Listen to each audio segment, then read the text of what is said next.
What's going on, everyone? Welcome back to the spot where we kick back and react to all kind of different things. All right, so what we got going on today? Just catching up on Casual Geographic. This one right here is the newest video that's dropped as of recording right now. This is called "Don't Watch This Video If You're Afraid to Smile or Cry." You gonna give us something wholesome? It's rare that we get wholesome videos from this channel, but when he does it, it's always special. All right, so let's go ahead and jump into this, see what this is all about. Let's go.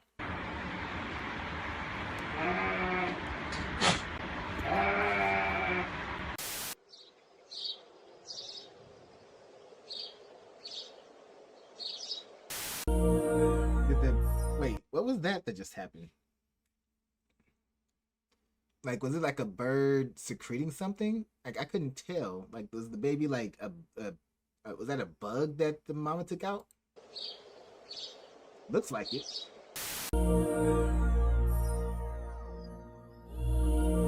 Yeah, about that. So I've been making content for almost 4 years now, and in that time, I put therapists in Bentleys and more people on couches in the housing crisis of '08. Probably an exaggeration, but you get the point. I've ruined more animals for people than the fans of Zootopia. So because of that, and because this video is 2 years old now, I thought it'd be fun to remake it, so same rules apply. I challenge you to watch this video with a straight face. If you smile, you lose, and because I'm that confident, comment where in the video you folded. Cause I got an ace in the hole, and I don't mean Austin. There is one surefire way to make the terminally online smile.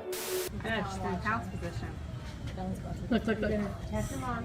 Oh my god! Yeah, that'd do it. Now for a while, I wasn't a believer. I thought cats pretending to be scared by their cubs was one of those feel-good facts we made up. Like the idea that the 4-letter C word that elephants think of when they see us is cute. The problem with that theory is we've seen lions, tigers, leopards, and snow leopards all do this, so there's only two options. Either the most overqualified killing machines on earth also have the awareness of a kumquat, or cat moms actually play scared to boost their child's confidence, likely to encourage the tyke to stalk, hunt, and all the things he'll need to get his own groceries one day. But the underrated part is they don't just act, they overreact the way any parent supporting their child would. I've seen leopards get DoorDash delivered to the dome and not jump as high. The things mothers do for love. But what about fathers? There is no child support in the wild, and nothing stopping most males from going out for milk indefinitely. But there are some exceptions, like Murphy.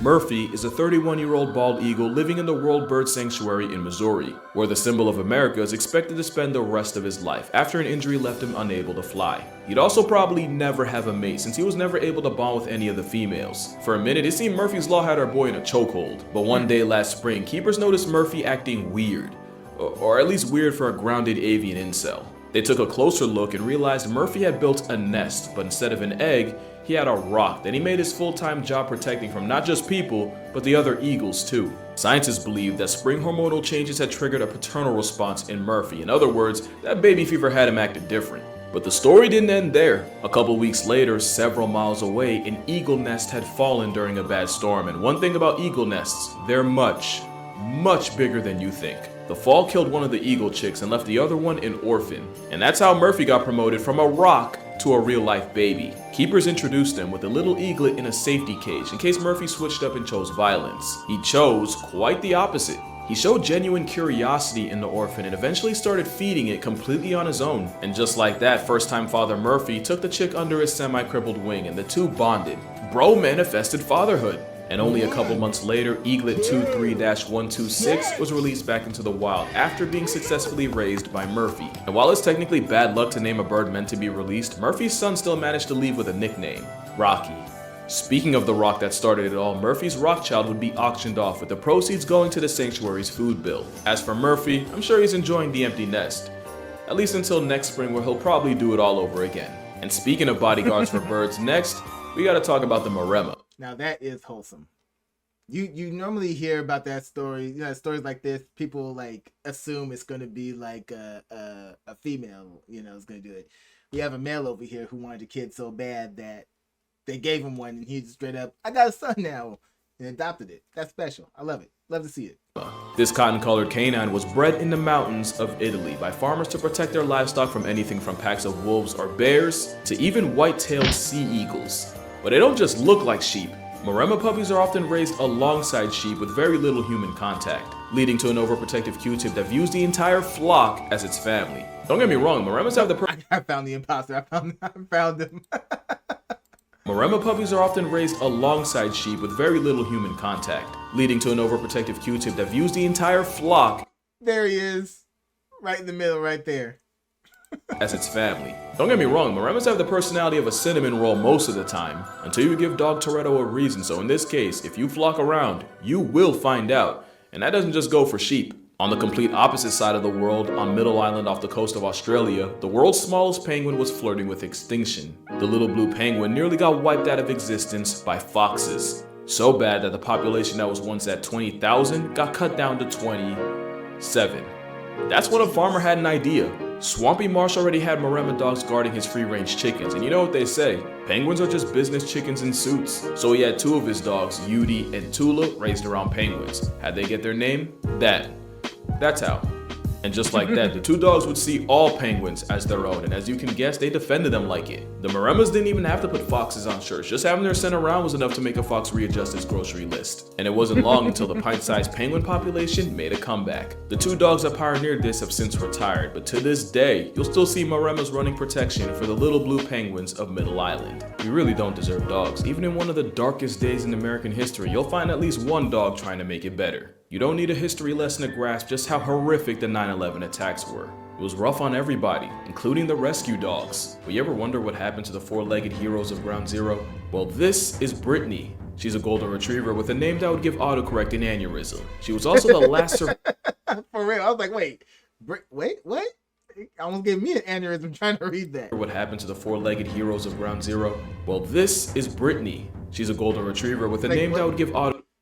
Brittany, like that. Brittany, no, just spell it normal. Just spell it normal. Correct an aneurysm. She was also the last surviving rescue dog from 9/11. Ground Zero was actually her first ever job with owner and trainer Denise Carlis, where they spent 10 days at the disaster site. Brittany would also go on to help with searches after Hurricane Katrina and her equally evil twin sister Rita. Brittany would retire at the old age of 9, but wouldn't retire for making a difference. Just this time in schools. She would go on to work in elementary schools as a reading dog. She was basically emotional support for first graders or special needs children struggling with reading, and with Brittany on the clock, those same children actually performed better. But like honestly most good things in the world, Brittany was unfortunately taken from us in 2016. But not before getting a hero send-off from firefighters and rescue workers on her way to the animal hospital where she was retired from life. Brittany retired from helping people, but the next animal needed people to help her retire.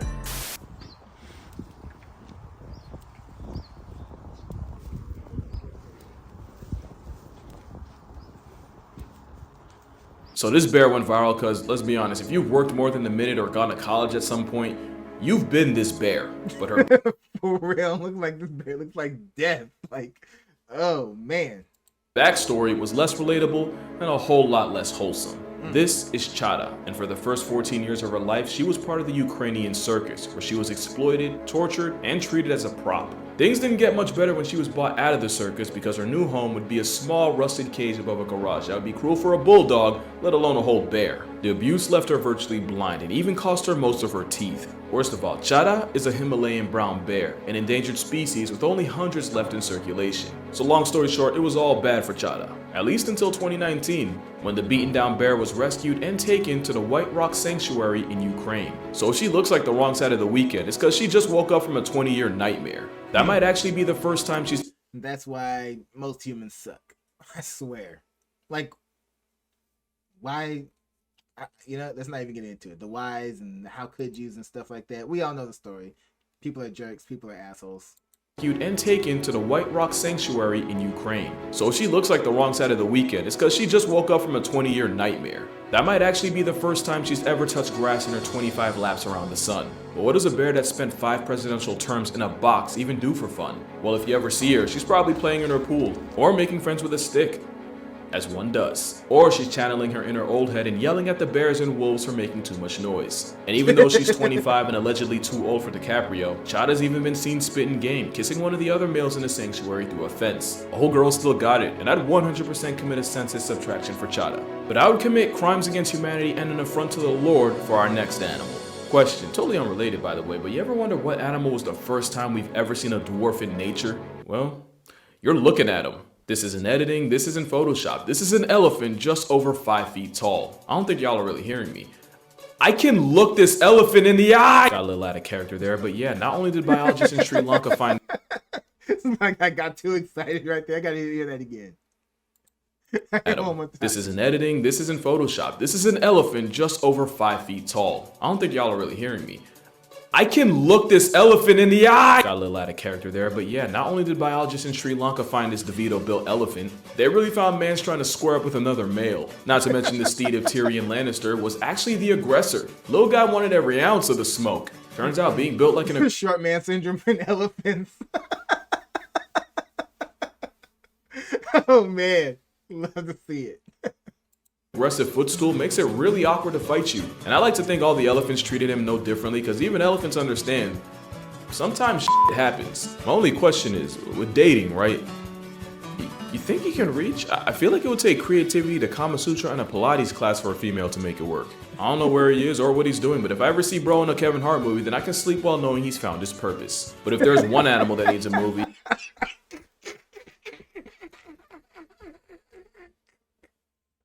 oh man.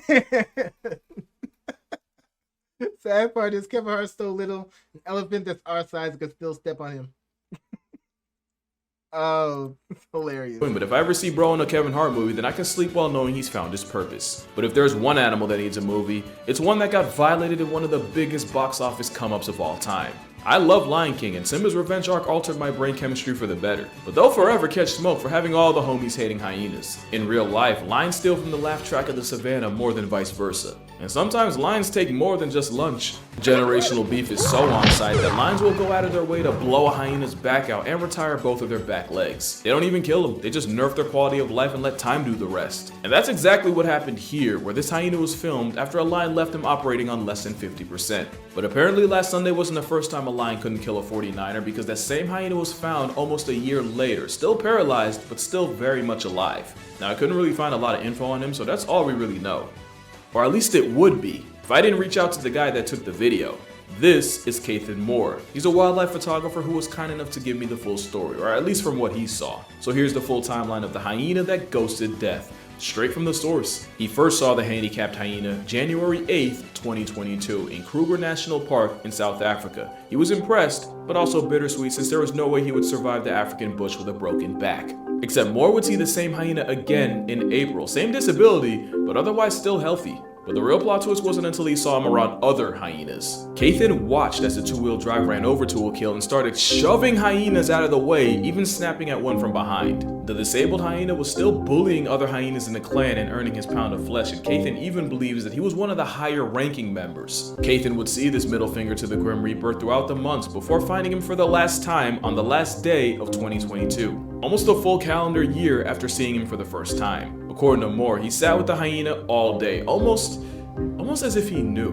Now, Kathan hasn't seen him since, and while there is a good chance his time finally ran out, Moore also believes that he could have just moved on to another area with his clan. But even the worst case scenario means this dude survived at least a year after getting spine split by a lion. That's a W in and of itself. For real. Unless you're a Lions fan. Now, we've talked about some of the I'm just looking at this like, yo. That hyena, and they kept referring to he, so male. So a male lion getting broken in half basically, and still having enough respect in its hierarchy to be able to survive and eat and all that other stuff. That's a feat, especially with it being a male hyena in a matriarchal situation where the females run everything. That is a feat right there. Yeah, that's a dub no matter how you look at it. Itself.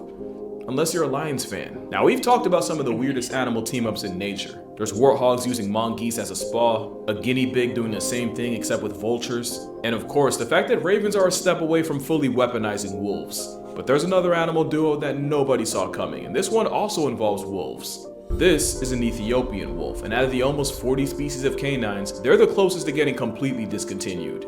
But they found an unlikely ally. This is a gelada. It's really the hippo of monkeys, because even though their dental screams carnivore, geladas have the diet of a lawnmower. Somehow the wolves figured out that their chances of a successful hunt are higher when they do it around the monkeys. In fact, their success rate went from an anemic 25% when alone, all the way to 67% when surrounded by gelada gang. And somehow the same monkeys that run from the mountains when they see a feral or domestic dog are the very definition of unbothered around the wolves. The wolves even go out of their way to make themselves look like less of a threat, switching out their normal zigzag hunting run for a slower, less intimidating stalk. It's believed the grass-fueled geladas disturb rodents and stuff and make it easier for them to get picked off by the wolves. And even though the monkeys are about prey size, in about 8 years of research, there was only one time where a wolf tried to murk a baby monkey.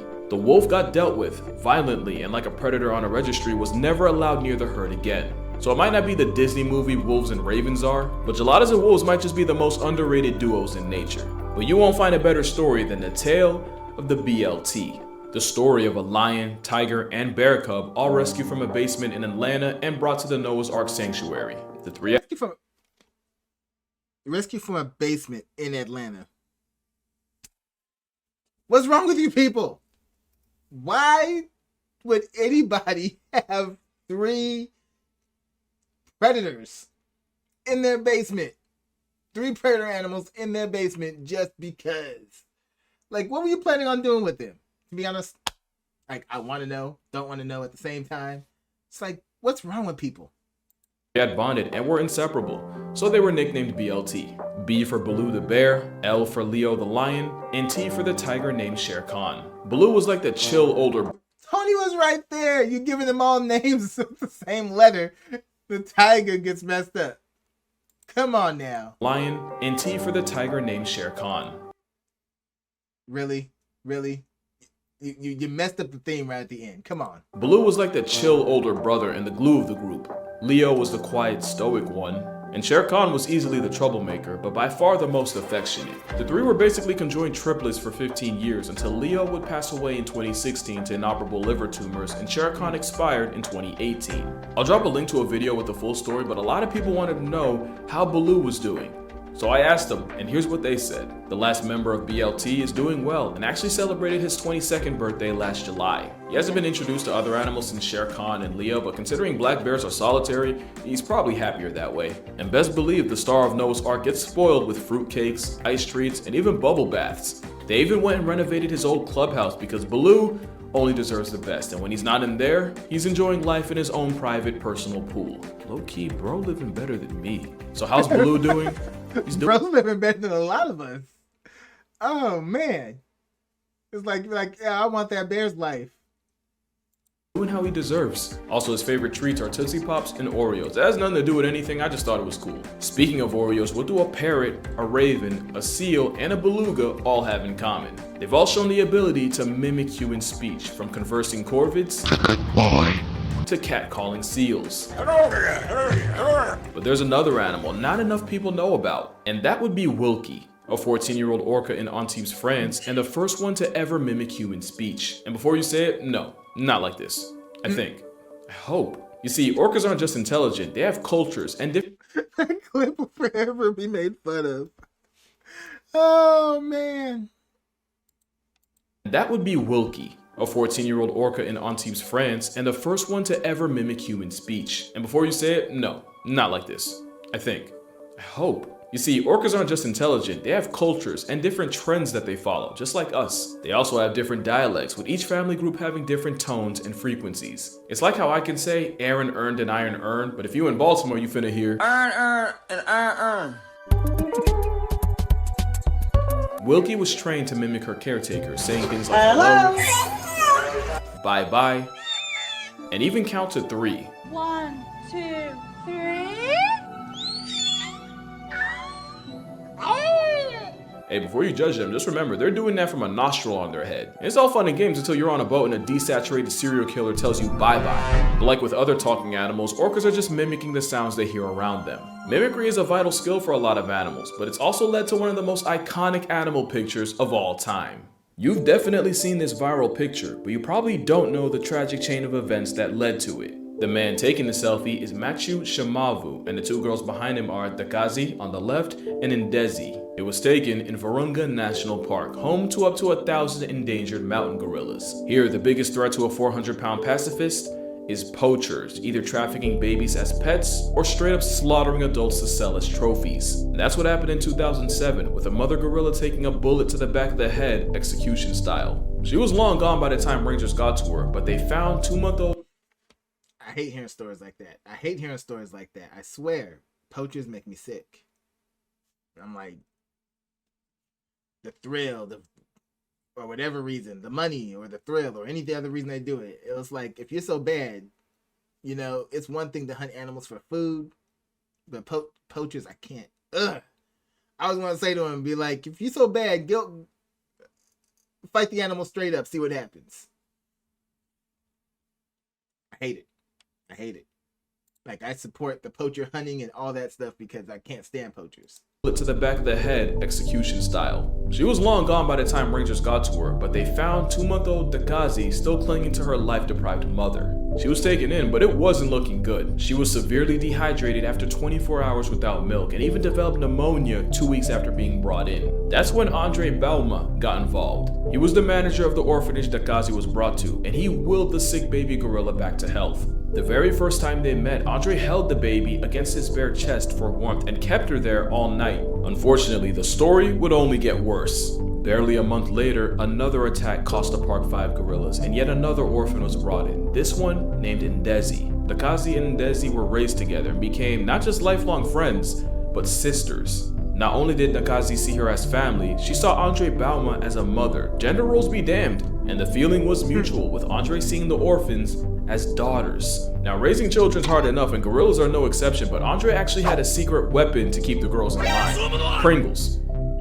Yeah, we're not that different. Now, one thing about gorillas is that babies often— No, we're not. No, we're not. Oh, just not just the fact that it's food. Of course, food and everything, but Pringles specifically. There's just something about that that's just funny to me.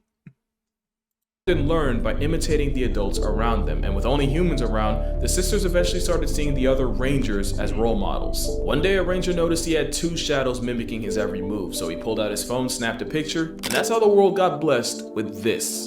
Now, unfortunately, in September of 2021, Dakazi would pass away at 14 after a long-standing illness, and she spent her last moments in the arms of Andre Bauma. Yeah, the same man that held her that night 14 years ago. So where are they now? Ndezi's still alive and well, actually serving as a role model for the younger gorillas in the park the same way her sister did. Mr. Bauma still out there making a difference any way he can. And Matthew, he clearly hasn't slowed down with the selfies. But that's gonna do it for this video. Drink water, hug your parents. Shout out to Lions fans. I know I rag on y'all a lot, but I low-key have respect for you guys. And if it was up to me, y'all'd be the ones in the Super Bowl. Shout out to Kathan Moore for helping me with this. Please go check him out and tell him I sent you there. And I'ma see y'all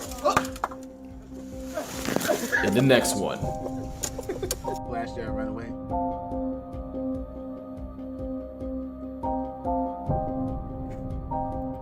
Oh yeah, a lot of great stories there. The whole poacher thing and everything. Ugh. Almost ruined it for me, but the ending was a happy ending, I guess. So, all right, it was wholesome at the end.